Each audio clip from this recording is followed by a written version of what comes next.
أعوذ بالله من الشيطان الرجيم بسم الله الرحمن الرحيم يا أيها الذين آمنوا لا تلهكم أموالكم ولا أولادكم عن ذكر الله ومن يفعل ذلك فأولئك هم الخاسرون في شان حبيبه إن الله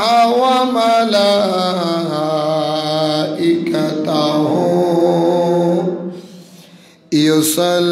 يصلون على النبي يا أيها الذين آمنوا صلوا عليه وسلموا تسليما صلى الله على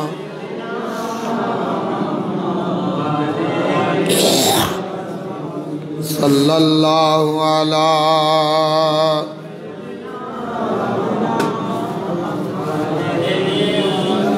صلى الله على سيدنا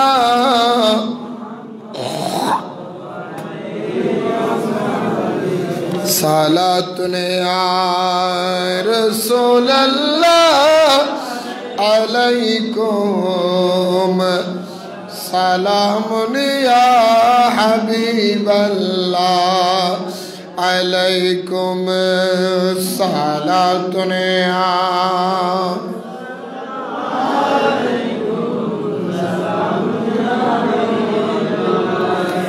در دل مسلم مقام مصطفی است آبروی مجنم مصطفی است صلاتنا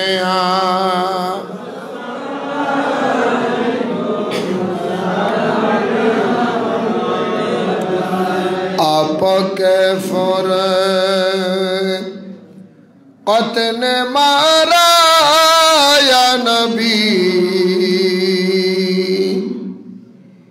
دل ہوا غم سے دو پارا یا نبی صلاتنا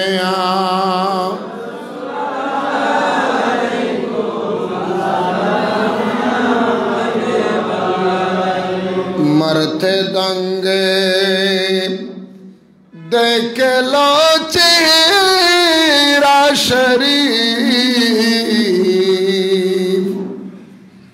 زندگی میں بے دوبارہ یا نبی صلاتنا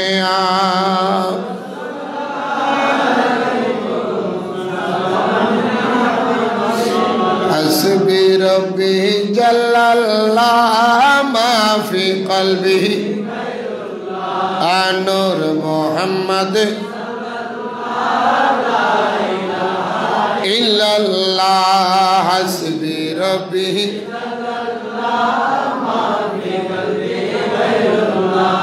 نور محمد صلی اللہ لا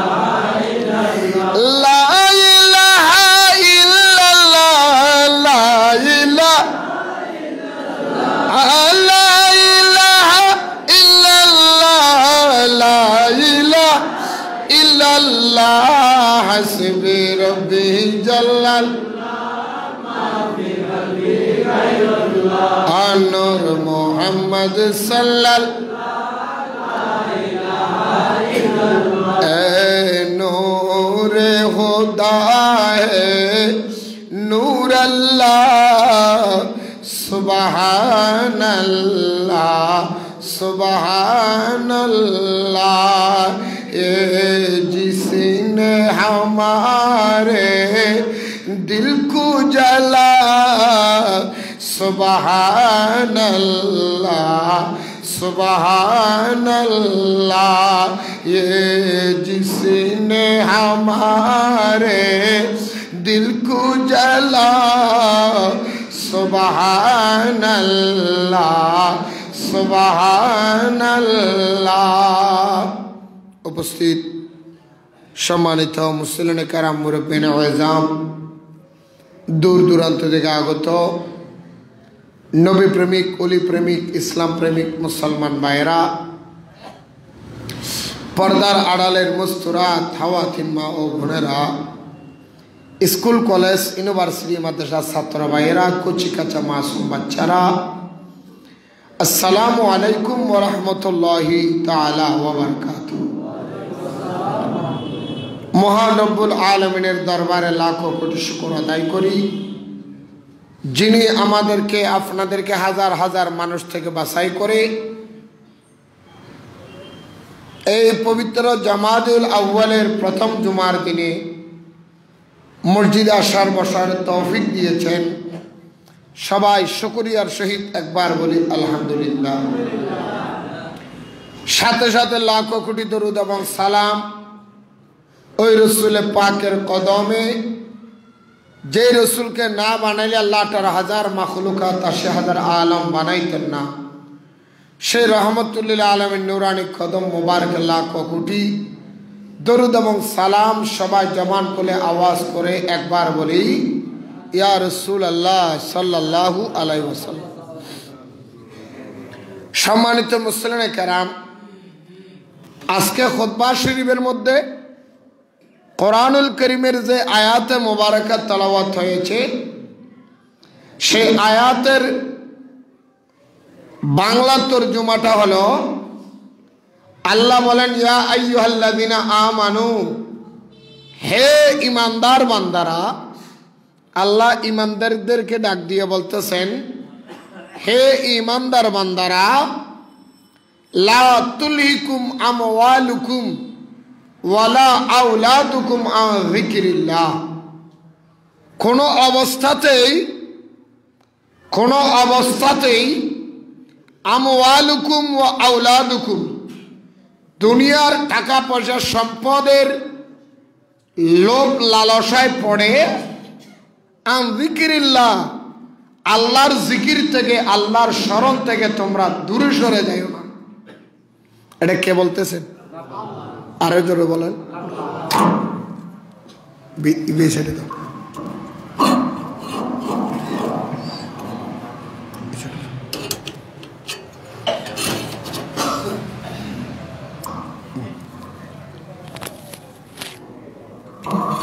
লা তুলহিকুম আমওয়ালুকুম ওয়ালা আওলাদুকুম আন যিকরিল্লাহ। আল্লাহ বলেন তোমরা কোনো অবস্থাতেই আমি আল্লাহর জিকির থেকে দূরে সরে যাইও না। দুনিয়ার কোনো মায়া, দুনিয়ার কোনো সম্পদ, কোনো সম্পদের মোহাব্বত আমি আল্লাহর মোহাব্বতের চাইতে যাতে বেশি না হয় সেদিকে তোমরা খেয়াল রাখবে। আর দুনিয়ার সম্পদের মায়া যদি আমি আল্লাহর মোহাব্বতের সাথে বেশি হয়ে যায়, ওয়ামান ইয়াফআল যালিকা ফাউলাইকা হুমুল খাসিরুন, তোমরা নিশ্চয় ক্ষতিগ্রস্তের দিকে যাবে। তোমরা আমি আল্লাহর সাথে যদি দুনিয়াটারে প্রাধান্য বেশি দাও, আমি আল্লাহর মোহাব্বতের সাথে দুনিয়ার মোহাব্বতকে যদি প্রাধান্য বেশি দাও, আমি আল্লাহর তাজিমের চাইতে দুনিয়ার সৃষ্টিকে যদি তাজিম বেশি করো, তাহলে তোমরা অপেক্ষা করো ক্ষতির জন্য, তোমাদের জন্য কঠিন আযাব আছে, তোমরা অবশ্যই ক্ষতি হবে। এই দুনিয়াবি ক্ষতি থেকে যদি বেঁচে থাকতে চাও, নিশ্চয় নিশ্চয় তোমরা আমি আল্লাহর ইবাদতের দিকে মশগুল হয়ে যাও, আমি আল্লাহর জিকিরের দিকে মন দাও এবং আমি আল্লাহর মুহাব্বতকে প্রাধান্য দাও। জোরে বলেন সুবহানাল্লাহ। কার কথা? কার কথা? একটু আওয়াজ করে বলেন, কার কথা? ইয়া আইয়ুহাল্লাযিনা আমানু, হে ঈমানদার বান্দারা, লা তুলহিকুম আমওয়ালুকুম ওয়ালা আওলাদুকুম, তোমাদের সম্পদ, টাকা পয়সা, ধন দৌলত, ব্যবসা বাণিজ্য না যা আছে, তোমাদের সমস্ত সম্পদ এবং আওলাদুকুম, তোমাদের সন্তান, তোমাদের পরিবার, তোমাদের বংশধর। কারণ পৃথিবীর জমিনে মানুষের কাছে সবচেয়ে বেশি প্রিয় হলো দুইটা। কয়টা? কথা বলে কয়টা? একটা হলো সম্পদ আর একটা হলো আওলাদ পর্যন্ত। ঠিক কিনা বলেন? কথা বলেন না, ঠিক কিনা? পৃথিবীর সবচেয়ে মানুষ যে দুইটা জিনিসের বেশি প্রাধান্য দেয় সেটা হলো কি? একটা হলো সম্পদ আর একটা হলো আওলাদ পর্যন্ত। টাকার জন্য, সম্পদের জন্য, বিল্ডিং করার জন্য, ভাঙ্গা ঘর কিভাবে বিল্ডিং করব, কিভাবে ঘরের সুন্দর করব, মানুষ রাতে দিন উঠে পড়ে লেগেছে। কথা কোন ঠিক কিনা? বক্স সম বাড়াই দেব।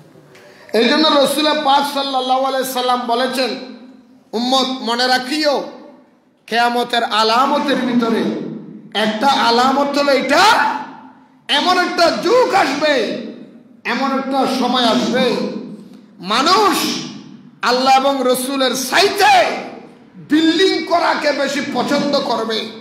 কে কত বড় বিল্ডিং করতে পারে? আমার ছোট ভাইয়ের বিল্ডিং 3 তলা, আমারটা 4 তলা করতে হবে। আরেকজনেরটা 4 তলা, আমারটা 6 তলা করতে হবে। তার ব্যাংকে 10 লাখ টাকা, আমার ব্যাংকে 15 লাখ হতে হবে। তার গাড়ির 2 লাখ টাকা, আমার গাড়ি 10 লাখ টাকা হতে হবে। তার গায়ের মধ্যে 200 টাকার পাঞ্জাবি, আমার গায়ের মধ্যে 2000 টাকার পাঞ্জাবি নিতে হবে। তার ঘরের মধ্যে 1000 টাকা রং লাগাইছে, আমার ঘরে 10,000 টাকা রং লাগাইতে হবে। এই যে পারাপারি প্রতিযোগিতা, আমার রসুল বলে তোমরা যখন সমাজে দেখবে এই দুনিয়াবি লোভ লালসের প্রতিযোগিতা আরম্ভ হবে। ওনার বাড়ি ছোট, তার সাথে আমার বাড়ি বড় করব। তার ঘরে যেতে গাড়ি ঢুকতে পারে না, আমার ঘরে ঢুকতে গাড়ি ঢুকার রাস্তা বানাইব। আর নিজের ইবাদত বন্দেগী ক্যান্সেল করে দুনিয়াবি রাজনীতিকে প্রাধান্য দিবে, মনে করবে কিয়ামত কাছে আসছে। এখন বর্তমানে এগুলি চলছে কি? কথা বলেন। প্রতিযোগিতা। আমার ছোট ভাই 1 তলা বিল্ডিং বানাইছে, আমার 2 তলা করতে হবে। আমার আরেক ভাই 30,000 টাকা দিয়ে গরু কিনছি, কুরবানি দিচ্ছি, মাইজা আমারও শরম দিবে, না হলে আমার 40,000 টাকা কিনতে হবে। এই প্রতিযোগিতাগুলি আমাদের সমাজে হচ্ছে কিনা? কিন্তু ভাই কথা কনে মাথা লারি না মুগলারি বলবেন, হচ্ছে কিনা?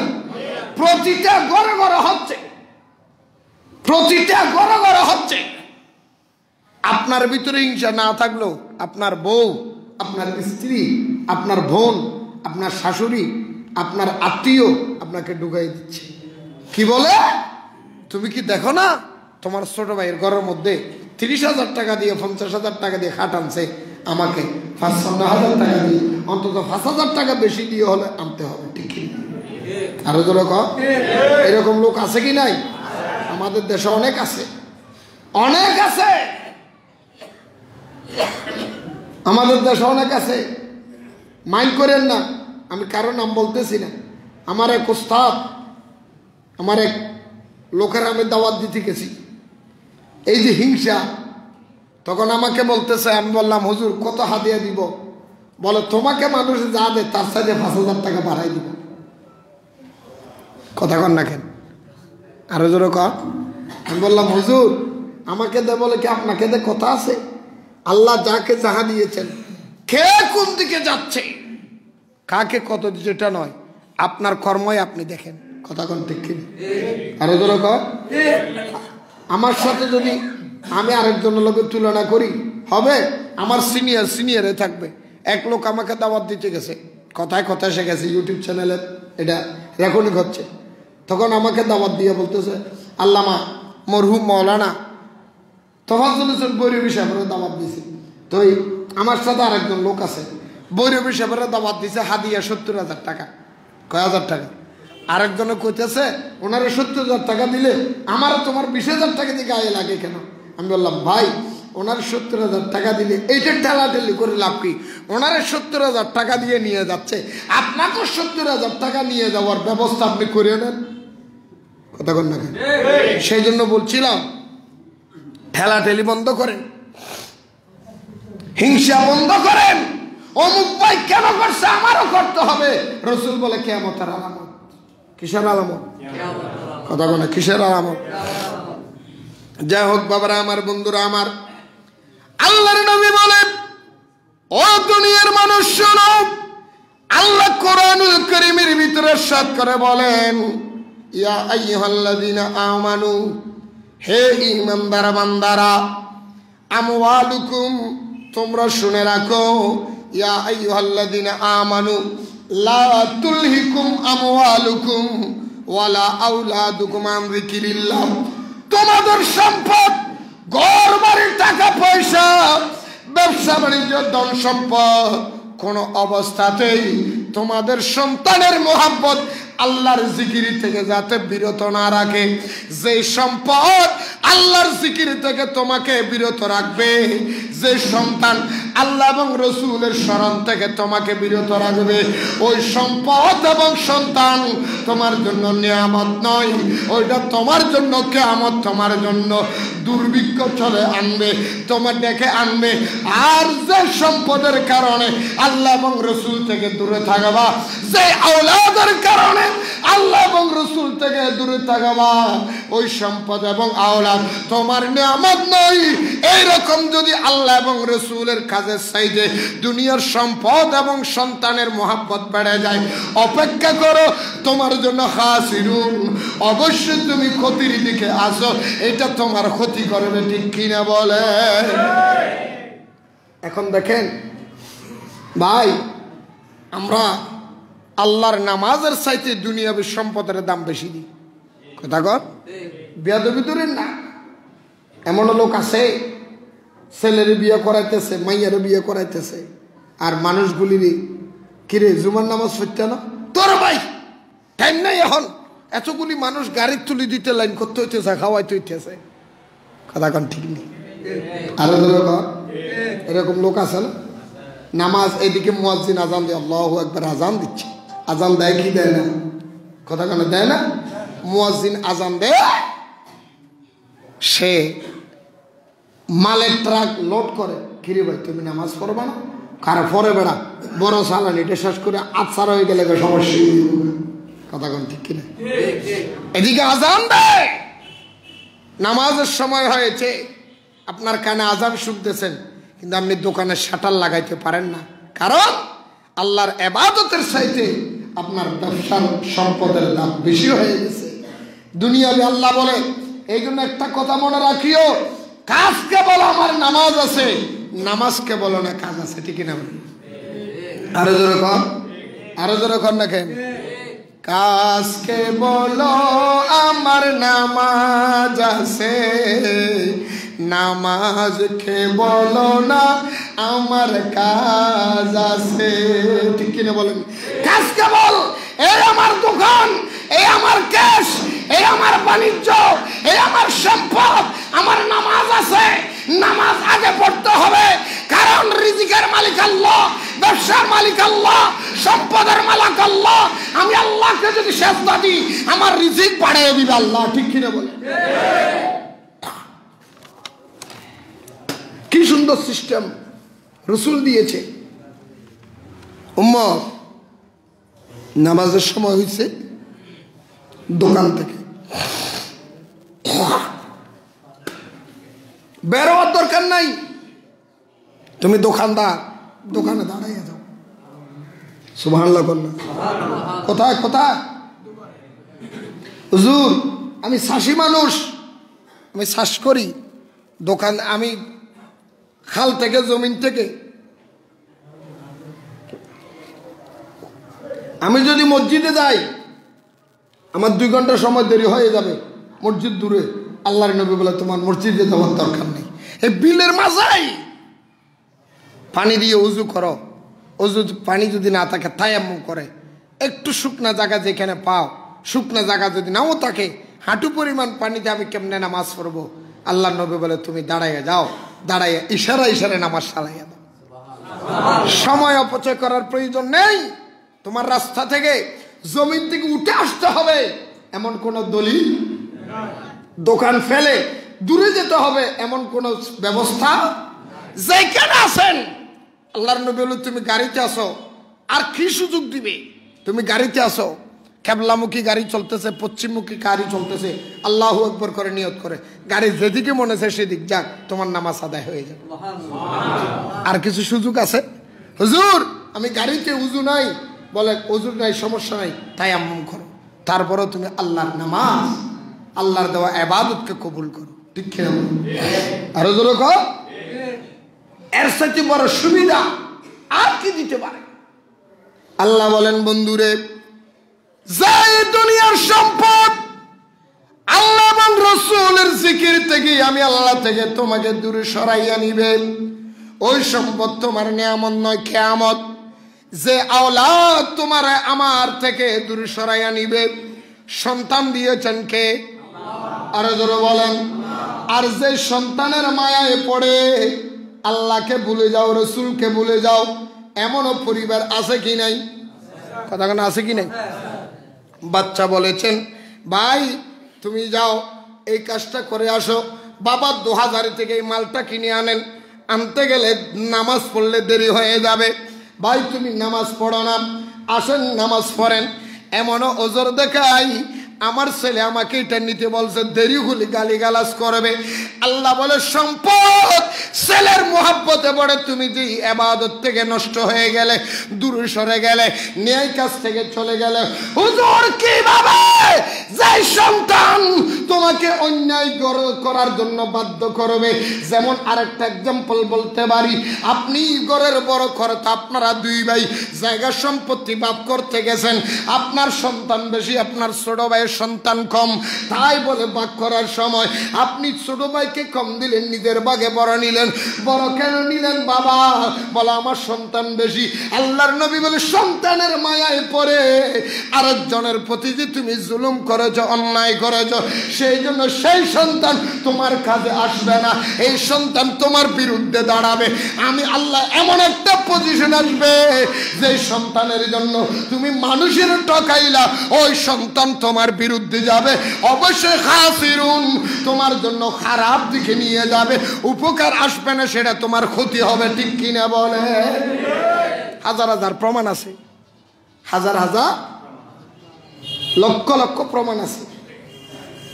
এমনও পরিবার আছে, বেয়াদবি ধরেন না, আমি খোদার কসম আল্লাহর ঘর মসজিদে বসে শপথ করে বলতেছি, কাউকে ইনকার করার জন্য কথাটা বলি না।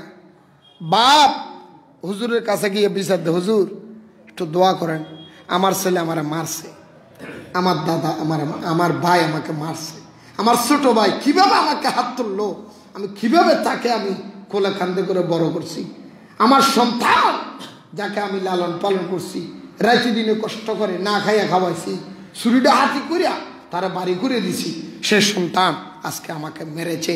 আমি মনে করব সেটা হলো তোমার অন্যায়, কারণ সন্তানের তুমি হারাম খাওয়াইয়া পুরো শরীরের, সন্তানের শরীরের মধ্যে হারাম রক্ত দেওয়ার কারণে সে নিমক হারামি করতেছে, আল্লাহর আইন অপেক্ষা করে। আল্লাহ বলেছেন সন্তানের সাইটি আল্লাহকে বেশি পছন্দ করতে, আপনি সেটা করতে পারেন নাই, সেই জন্য সেই সন্তান আপনার বিরুদ্ধে গেছে। কথা কি মিথ্যা কথা বলতেছি? আমাদের সমাজে নাই, সমাজে নাই, বাবারও মারাদ্দা নাই, এই কথা নাই, জামাইয়ে বউয়ের মারাদ্দা নাই, বউ জামাই মারাদ্দা নাই, নামাজের কে ফোয়ায় মা মারাদ্দা নাই, হাজার হাজার আছে, বউ আছে। বেয়াদবিদের বড় কষ্ট লাগে। কিছুদিন আগে আমাদের এলাকার মধ্যে এক সন্তান নিজের মাকে মারতেছেন। কোন যুগ এসেছে? এদিন আমি ইউটিউবের মধ্যে দেখলাম সন্তান নিজের মায়ের হাত কেটে ফেলছে। আস্তাগফিরুল্লাহ, নাউজুবিল্লাহ। আরো জোরে বলেন নাউজুবিল্লাহ। আমার দোষে আমি দোষী, তাই তুই আমার গলায় ফাঁসি। আমার দোষে আমি দোষী, তাই তুই আমার গলায় ফাঁসি। বিচার হবে কর্ম অনুসার, বাদী মন আমার নির্দোষী মোর পরওয়ারদিগার। সুবহানাল্লাহ। আল্লাহ বলে সন্তান আমি দিয়েছি, ওই সন্তানের রিজিক আমি আল্লাহ দেব। তুমি মিথ্যা কথা কেন বললা? তুমি আরেকজনের ঠকাইয়া কেন আনলা? আরেকজনের ঠকাইয়া তোমার ছেলেরে কেন বলাইয়া দিলা? হারাম রিজিক তোমার ছেলেরে কেন খাওয়াইলা? আমি তোমাকে চুরি জায়েজ করি নাই, ডাকাতি জায়েজ করি নাই। তুমি যাহাই করবা, ছোট্ট কাজ করলেও আমি আল্লাহ রিজিক দিয়ে দিতাম। ঠিক কিনা বলে? হাজার হাজার প্রমাণ আছে। আমি মাহফিলে গেছি, খুলনা মাহফিলে যাচ্ছি, খুলনা গোপালগঞ্জ হইয়া যাচ্ছি। মিনিমাম 100 কিলোমিটার জায়গা হবে। 100 কিলোমিটার। কয়শো? 100 কিলোমিটার জায়গার ভিতরে কোনো দোকান ঘরবাড়ি নেই। হাওর দোনো পাশে বিলের বিল, বিলের বিল, জমি আর জমি। সুবহানাল্লাহ কইতেন না? কয় মাইল যাইতে যাইতে ভাই ফ্যাটের মধ্যে এমন ক্ষুধা লাগছে। আমি কই হাই রে, মার্কেটগুলি ফেলাই আইলাম, কিছু খাওয়ারও নাই। যা দেখতেছি যে হালি যাইতেই আছি 100 কিলোমিটারের ভিতর কোনো দোকানঘর ঘর বাড়ি নাই, দোকানপাট নাই। মোটামুটি 70-80 কিলোমিটার যাওয়ার পরে দেখলাম ছোট্ট একটা দোকান রোডের কিনারে। সুবহানাল্লাহ। আমার ড্রাইভারে বললাম, ড্রাইভার তাড়াতাড়ি থামাও, আগে খাইয়া লই, ফ্যাটের খিরমি মরে যাওয়ার রক্ত হয়েছে নিয়ে খাইয়া লই। দাঁড়াইছে ওখানে বসে কিছু নাস্তা করলাম। তো নাস্তা করতে করতে আমি দোকানদারের কাছে প্রশ্ন করলাম, এই যে শিক্ষণীয় বিষয়। আমি বললাম দোকানদারে, ভাই এই 100 কিলোমিটারের ভিতরে কোনো ঘর বাড়ি নাই, তুমি এখানে বিলের মাঝে সিলের ভাই, বিলের মাঝে সিলের বাসায় এই দোকান বানাইয়া রাখছো, কে খায় তোমার থেকে? সারাদিন কত বিক্রি করো, তোমার কেমনে সংসার চলে? তুমি আসো কোত্থেকে? তোমার বাড়ি কোথায়? উনি বলে, হুজুর আমার বাড়ি এখান থেকে প্রায় 40 কিলোমিটার যেতে হবে। কয় কিলোমিটার? প্রতিদিন সকালবেলা যাই, বিকালবেলা আসি। আমি গুনাগারের কাছে ছোট্ট একটা গাড়ি আছে, হুন্ডা আছে, হুন্ডা দিয়ে যাই, হুন্ডা দিয়ে আসি। আমি দোকানটা চালাই। আমি বললাম বিক্রি কত হয়? আল্লাহর রহমতে মোটামুটি 10-12 হাজার টাকা প্রতিদিন বিক্রি হয়। সুবহানাল্লাহ। আমি বললাম এইখানে আসে কে খাইতে? কয় হুজুর রিজিক তো আল্লাহর কাছে। আমি বিলের মাঝে সিলের বাসায় দোকান করছি, তাতে কি আপনার মতো লোকেরা এসে এসে তো খাইয়া যায়। সুবহানাল্লাহ। রিজিকের মালিক কে? যেখানে পৃথিবীর কেউ নাই সেইখানে রিজিক দিতে পারে রব্বুল আলামিন। পারে কিনা? জোরে কন্যা পারে কিনা? এত রহমত পাওয়ার পরেও আল্লাহ বলে, বান্দা খবরদার, আমি আল্লাহর রিজিকের মালিক, আমি আল্লাহ। কাজকে বলো খবরদার। আমার মুসল্লিদের কাছে আমি আবেদন জানাইলাম, আপনাদেরকে যে অনুরোধ জানাইলাম, যেখানে থাকেন নামাজ রক্ষতে হবে, নামাজে দাঁড়িয়ে যাবে। কোন সন্তানের মহাব্বতে পড়ে সাহাবায়ে কেরামের জীবনী দেখেন। সাহাবায়ে কেরাম সন্তানের চাইতে সম্মানকে, তাজিমকে আগে প্রাধান্য দিয়েছেন। সুবহানাল্লাহ। আল্লাহর নবী রহমতুল্লাহ আলাইহির দরবার এক সাহাবী, একজন ইহুদি মেহমান হলেন। কি কি ইহুদি বলেন না, কি ইহুদি? তো রাসূল পাক সাল্লাল্লাহু আলাইহি ওয়াসাল্লামের একটা সিস্টেম ছিল, নবীর দরবারে যে সাহাবায়ে কেরাম বা যে মেহমান হতো, মেহমানগুলি ভাগ করে করে সাহাবায়ে কেরামদের ভাগ করে দিত। এই তোমার ঘরে নিয়ে যাও, এ তোমার ঘরে নিয়ে যাও, এ তোমার ঘরে নিয়ে যাও।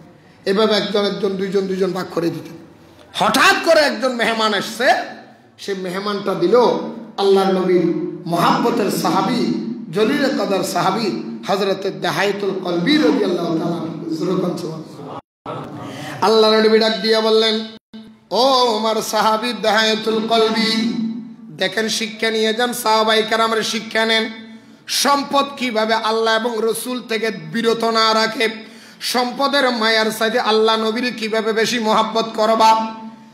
আল্লাহর নবী ডাক দিলেন, এই আমার সাহাবী দাহায়াতুল কলবী, লব্বাইকা ইয়া রাসূলুল্লাহ, ইয়া হাবিবাল্লাহ, ফাদাকা ইয়া রাসূলুল্লাহ।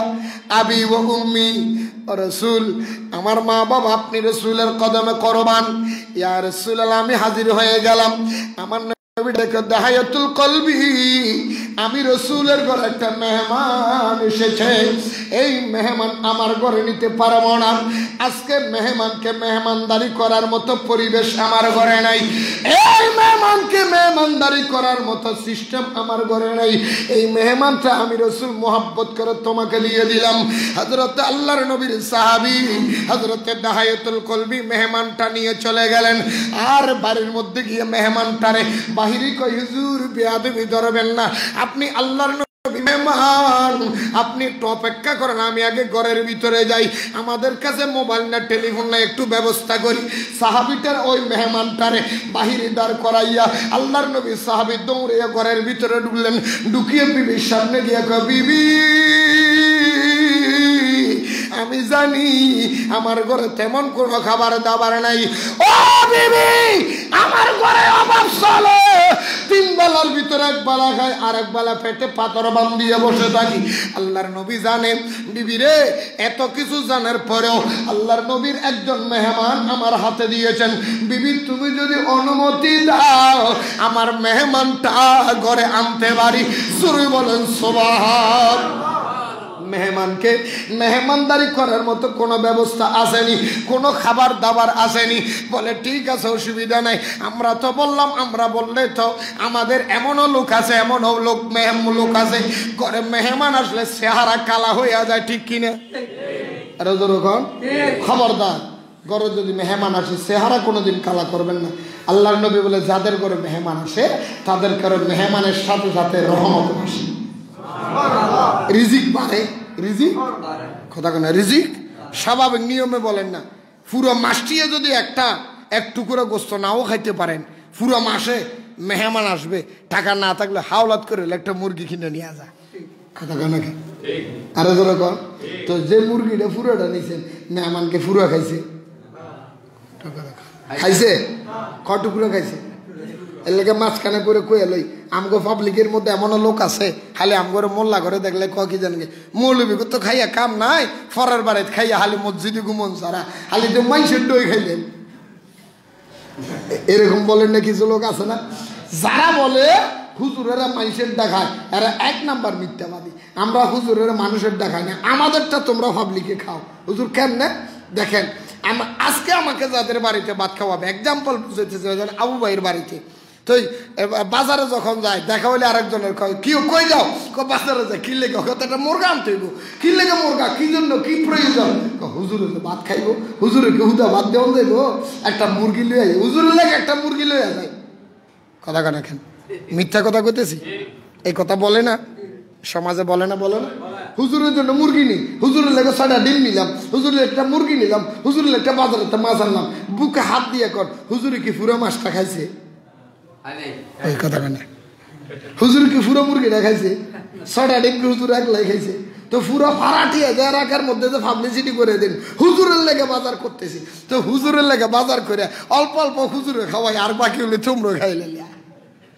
তো হুজুরের বাচ্চা তো তোমরাই খাইলে হুজুরের বদনামি করে লাভ কি কথা কানা ঠিক সেরকম খবরদার ঘরে যদি মেহমান আসে বর করবেন না ঘরে মেহমান আসলে রহমত আসে কারণ ওই মেহমানের রিজিক দিবে কে এই জোরে বলে আরো জোরে বলেন আপনি পরীক্ষা করে দেখেন সারাদিন আপনি যদি ঘরের মধ্যে বেয়াদবি ধরে না সারাদিন পর্যন্ত যারা রিক্সা চালান ঠেলা গাড়ি চালান দিন মজুর কাজ করেন একদিন পরীক্ষা করে দেখবেন আপনি যদি সারাদিনে যদি 800 টাকা কামান 600 টাকা কামান 500 টাকা কামান এমন টাইমে যদি ফট করে যদি একটা মেহমান আপনার ঘরে ঘরে যায় আপনার ইনকামের সোর্স বেড়ে গেছে 500 টাকার বদলতে যেই ঘরের মধ্যে মিস্ত্রি কাজ করেছেন যোগালি কাজ করেছেন একদিন আপনাকে বকশিশ দেয় নাই 6 মাস কাম করেছেন মেহমানও ঢুকছে শুধু যাইয়া মালিকে যাই আপনার কাজের মধ্যে খুশি হয়ে 500 টাকা বকশিশ দিলেন এরকম দেয় না এই যে 500 টাকা বকশিশ এটা মেহমানের বরকতে আল্লাহ তোমাকে দিছে সুবহানাল্লাহ কইতেন না আরো জোরে কর না আমি বাস্তবতায় আমি বলতেছি আমি যে মাদ্রাসা এতিমখানা যেখানে এই এতিমখানা করছি সাতখানে রাস্তার মাথা আপনাদের এখানে আমাদের এইখানে ছেলে অনেক আছে আমার মাদ্রাসায় খোদার কসম এই এতিমখানা করার পর থেকে দেখলাম আমার রিজিক বেড়ে গেছে। সুবহানাল্লাহ। যে মাহফিলে নিয়ে এমন একটা মাহফিল আছে আনোয়ারা বাইগ্যারোঘাট, আনোয়ারা বাইগ্যারোঘাট 14 বছর মাহফিল। এটা কয় বছর? কয় বছর? 14 বছর আগে প্রধান বক্তা, 14 বছর পরেও প্রধান বক্তা, 14 বছর মাহফিল হয়েছে। প্রতি বছরেই আমি গুনাহগার প্রধান। আমি ওদেরকে কিরমিয়া বক্তা ফাল্টাই এলাও না, কর্ণজুর সব বক্তা ফাল্টামো, কিন্তু আপনারা ফাল্টাইতাম না যতদিন বাচ্চা থাকেন। সুবহানাল্লাহ। 14 বছর আগে আমার হাদিয়া দিছে 5,000 টাকা। হেইবেরি ব্যক্তিরা 14 বছর পরে এই বছর আমাকে হাদিয়া দিছে 32,000 টাকা। সুবহানাল্লাহ কইতেন না? আমি মনে মনে ভাবলাম এত টাকা দেয় কেন? ওই যে এতিমদের হক, ওদের রিজিক, ঘরে মেহমান আসে, এদের রিজিক আল্লাহ আমারে দেয়। সুবহানাল্লাহ কইতেন না? ঠিক আপনি বাস্তব দেখিয়েন। সেই জন্য ঘরে যদি মেহমান আসে পর করবেন না, ঠেলাঠেলি করবেন না, দেখবেন ওনার উসিলা আপনার ঘরে রহমত আসতেছে। সুবহানাল্লাহ। যাক, কথার প্রসঙ্গিক আল্লাহর নবীর সাহাবী হযরতে দাহায়াতুল কলবি মেহমান ঘরে নিয়ে গেলেন। ঘরের মধ্যে খাবার দাবার তেমন কিছু নাই। বিবি ঘরের মধ্যে মেহমান নিয়ে আসছে। আল্লাহর নবী বলেছেন মেহমান দিয়েছেন, আমরা কি করব, ঘরে কিছু রান্না করছনি? হযরতে দাহায়াতুল কলবির বিবি ডাক দিয়ে বলে, স্বামী রে, ও স্বামী, ঘরের মধ্যে তেমন কোনো খাবার নাই, খাবার দাবার নাই। আমি আপনার চাচাতো ভাইয়ের ঘর থেকে হাওলাত করে কিছু রুটি আটা আনছিলাম। আটা আনিয়ে মাত্র 3টা রুটি বানাইছি। আমার ঘরের মধ্যে সামনে, আমার ঘরের পিছনে একটু করে কিছু শাক তুলেছি, এইগুলি রান্না করেছি। অল্প করে কিছু শাক রান্না করছি, 3টা রুটি বানাইছি। একটা আমি খাবো, একটা আপনি খাবেন। আল্লাহর রহমতে আল্লাহ যে আমাদের ঘরে একজন সন্তান দিয়েছে, একটা আমার আওলাদ খাবে। আমি বলেছি আগামীকালকে তাদের আটাগুলি ফেরত দিয়ে দিব। আমার কাছে তেমন কিছু না, হাওলাত করে মাত্র 3টা রুটির জন্য এনেছি। 3টা রুটির আটা পরিমাণ কালকে সকালে ফেরত দিব। আল্লাহর নবীর সাহাবী হযরতে দাহায়াতুল কলবি মুস্কি হাসিয়ে বলে, বিবি, তারপরে তো রব্বুল আলামিন হাওলাত করে হলো ঘরে পাঠাইছি, উপবাস তো রাখে নাই। টেনশন করিও না, চিন্তা করিও না বিবি, একটা রুটি আমার বাচ্চারে খাওয়াইয়া দাও। আমার ছোট মাসুম বাচ্চা ক্ষুধার যন্ত্রণা সহ্য করতে পারবে না। ও বিবি, আমার বাচ্চাটার রুটিটা খাওয়াই একটু ঘুম পাড়াইয়া দাও। আমি মেহমানকে ঘরে ঢুকাই। তাড়াতাড়ি বিবির একটা রুটি দিয়ে দিলেন, একটা রুটি বাচ্চারে খাওয়াই ঘুম পাড়াইয়া দিলেন। ওই মেহমান ইহুদি মেহমানকে ঘরে ঢুকাইলেন। ইহুদি মানে মুসলমান, একজন বিধর্মী, একজন বিধর্মী রসুলের দরবারে মেহমান হয়েছেন। ওনাকে বসাইলেন। হুজুর ভাইজান বসেন, আপনি রসুলের দরবারের মেহমান, আপনি অগন্তেন অপরিচিত মানুষ, বসেন, আপনাকে বসাইয়া রাখলাম। উনি বারান্দার মধ্যে বসলেন। বারান্দার মধ্যে বসিয়া কতক্ষণ অপেক্ষা করলেন, আমাকে একটু সুযোগ দেন, আপনাকে খাবার দাবারের ব্যবস্থা করব, তারপর আপনাকে বিছানা দিয়ে দিব। ওই টাইমের মধ্যে রুটির সিস্টেম ছিলেন। ওই অপরিচিত মানুষ বারান্দার মধ্যে বসা। হযরত দাহায়াতুল কলবি ভিতরে গেলেন। ভিতরে যাইয়া ওনাকে বাচ্চাটার ঘুম পাড়াইয়া দিলেন। স্বামী স্ত্রী দুজন ঘুম পাড়াইয়া ওই বাকি যে 2 রুটি আছে, রুটি দুটোটা এবং অল্প কিছু শাক ছিল, এইগুলি প্লেটের মধ্যে নিয়ে হযরত দাহায়াতুল কলবি আল্লাহর নবীর সাহাবী উনি দৌড়াইয়া মেহমানের সামনে দিয়ে দিলেন। মেহমানের সামনে দেওয়ার পরে মেহমান বলে, ভাইজান আপনিও আমার সঙ্গে খাবার দাবার করেন। দাহায়াতুল কলবি বলে, ভাইরে, ও ভাই মেহমান, নয় নয়, আপনি খাবার দাবার করে নেন, আরামে করে নেন, কারণ আমি এবং আমার স্ত্রী দুজনের ভিতরে এমন মোহাব্বত, এমন ভালোবাসা, এমন ভক্তি। আমি স্বামী, আমার স্ত্রী ছাড়া আমি স্বামী খাই না, আমার স্ত্রীও আমি স্বামীর ছাড়া খাই না। আমরা দুজন মিলে একত্রে খাবো, আপনি মেহমান হিসেবে খেয়ে নেন। জোরে বলেন সুবহানাল্লাহ। কি খাবার নাই দেই না, হা দেখছেন কি পলিসি। তারপরে ওনার রান্নাটা সামনে দিয়ে উনি আবার ভিতরে গেলেন। বিবি, মেহমান তো আমাকে ওনার সাথে খাইতে বলতেছে। কি বলো? বিবিয়ে বলতেছে, স্বামী রে, তুমি যদি একটা রুটি খাইয়া ফেলাও, মেহমান যদি খাইতে না পারে, মনের মধ্যে যদি একটু কষ্ট লাগে, ফেডের ক্ষুদাটা যদি কমেই থাকে, আল্লাহর নবীর মেহমান রসুলের দরবারে যদি কালকে নালিশ করে, ইয়া রাসূলুল্লাহ কার ঘরে আমারে দিলেন মেহমান, আমি তো ফেট ভরে খাইতেও পারি নাই, তখন নবীর দরবারে মুখটা দেখাইতে পারবা? তো বিবি কি করবো? উনি তো বারবার বলতেছে। বলুক, আপনি একটা কাজ করেন, ওনাকে যাইয়া বলেন আপনি খান, আমরা ভিতরে খাচ্ছি। তো উনি বলতেছে, তো ভিতরে খাইলি লাইট জ্বালাইলে উনি যদি দেখে, দাহায়াতুল কলবির বিবি বলেন, স্বামী রে কেমন মোহাব্বত দেখেন। ওনাকে খাবার শুরু করতে বলেন, সারাকটা ঘরের ভিতরে সারাকটা নিবাইয়া দেন, কুপিটা বন্ধ করে দেন, বাতিটা নিবাইয়া দেন, একটা বাসন নেন আর একটা চামচ নেন। মাঝে মাঝে খালি বাসনের মধ্যে আমরা স্বামী স্ত্রী বাসনের মধ্যে চামচটা রাখিয়ে একটু আস্তে আস্তে করে আওয়াজ করব, হাত নড়াচড়া করব। ওই মেহমান মনে করবে আমরাও খাইতেছি, আসলে তো করে খাবার নাই। মেহমান আমরা খাচ্ছি মনে করে উনিও খাবার দাবার আরম্ভ করবে। জোরখন সুবহানাল্লাহ। ও স্বামী, ঘরের লাইটটা বন্ধ করে দেন, চারাকটা বন্ধ করে দেন। আমার নবীর মেহমানকে অপমান করা যাবে না, আমার নবীর মেহমানকে দুঃখ দেওয়া যাবে না। একটু তুমি কাজ করো, খুবিটা বন্ধ করে দাও, চারাকটা বন্ধ করে দাও। আর আমরা জনে প্লেটটা নিলাম। উনি সামনে গিয়ে বলে, ভাইজান মেহমান আপনি খাবার দাবার শুরু করেন, আমরা ভিতরে খাচ্ছি। এই কথা বলে লাইটটা ভিতরে দিয়ে বন্ধ করে দিয়া খালি বাসন নিয়ে একটু চামচ দিয়ে নাড়াচাড়া করে একটু আওয়াজ করে করে মেহমানের শুনাই। মেহমান মনে করতেছে তারা ভিতরে খাচ্ছে, আর মেহমানও মন ভরে খুশি হয়ে খাবার দাবার শুরু করে দিলেন। খাইতে খাইতে মেহমান দুটা রুটি খাইলেন। আর উনি ঘরের ভিতরে আসিয়া বলে, ভাইজান ও আল্লাহর নবীর মেহমান আপনি খাইছেন রুটি আর লাগবেনি? বলে বাইরে কি রুটি খাওয়াইলা, কি রহমত নাজিল হয়েছে আমি জানি না। আমি ইহুদি প্রতিদিন কম করে হলো এক বেলা নাস্তা করার জন্য 10 থেকে 15টা রুটি লাগে। খোদার কসম কি নিয়ামতের রুটি আমারে খাওয়াইলেন। 2টা রুটি খেয়ে আমার পেট এমন বরাবরে গেছে, আমি এখন পানি খেতে পর্যন্ত কষ্ট হচ্ছে। জোরে বলেন সুবহান। বরকত দিছে কে? আল্লাহ। বরকত দিছে আল্লাহ। হাজার হাজার প্রমাণ আছে। মালিক সাহেব হুজুরের দরবারে গেছি, কুতুবদিয়া মালিক সাহেব বাজির দরবারে। আমি নিজে, আমার লগে অনেক লোক গেছে। তো বসি আছে না মাটির বসি, মাটির বসিতে করে মাটি হানকে করে বাদ দিছে। তো বাদ দিছে অল্প এতগুলো বাদ দিছে, 2 টুকরো গোস্ত দিছে। তা আমার লোকে যেটা গেছে এক ফালোয়ান গেছে, এটা কো বেড়া সারাদিন কষ্ট করে যে খাইতে এলো, এটা কি খাইতে পারবো? এটা হ্যাঁ এটা একটা খাবার এলো বেড়া, এগুলিতে আমি প্রথম লোক মাতে চলে দেবো, একবার এসে দিয়ে আপনি ব্যাস খাই। আমাদের দেশে এরকম কিছু লোক আছে না, মার আছে না। আমি কইলাম বেড়া কথা কম কো বেড়া, তুই আগে দি খা, তোর প্রয়োজন হলে আমার ডো দিয়ে দিব, তুই আগেটা খা।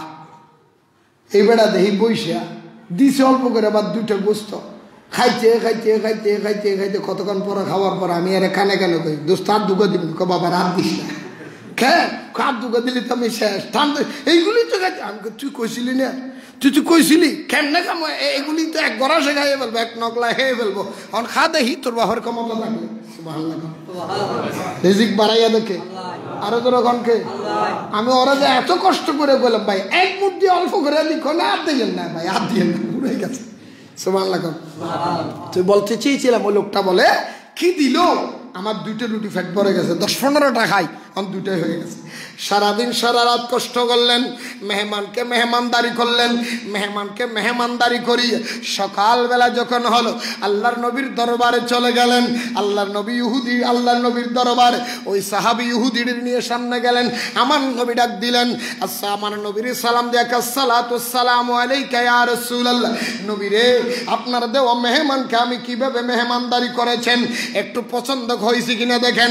আল্লাহর নবী বলে, ভাই ইহুদি, যাই করে আপনারে পাঠাইছিলাম উনি গরিব মানুষ, ওনার তেমন কিছু খাবার দাবার নাই, আপনাকে যে অল্প করে খাবার দিয়েছে আপনার মন বর্ষেনি। বলে হুজুর কি নিয়ামত খাওয়াইছে জানি না, খোদার কসম আমি ইহুদি প্রতিদিন 15-20টা রুটি এক বেলায় খাই, 2টা রুটি দিছে আমি খেয়ে পেট উদাম উদাম হয়ে গেছে, আমি এমন পেট ভরে গেছে আমার জীবনে এত মজার খাবার আর খাই নাই। আল্লাহর নবী ডাক দিয়ে কই, ও সাহাবী, আল্লাহ ও আমার নবীর ও আমার সাহাবী দাহায়াতুল কলবি, তোমাদের কি অবস্থা, তোমরা খাইছনি? ইয়া রাসূলুল্লাহ, হযরত দাহায়াতুল কলবি চেহারাটা নিচের দিকে দিয়ে দিলেন।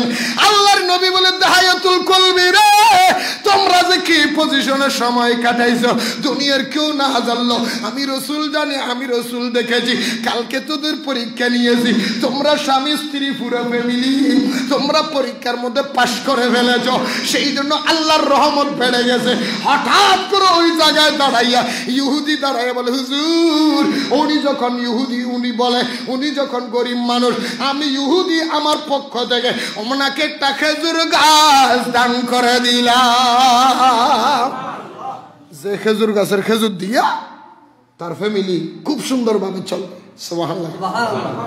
আল্লাহ নবী কয়, ইহুদি তুমি যখন খেজুর গাছ দিছো, খেজুর তো আর 12 মাস ধরে না।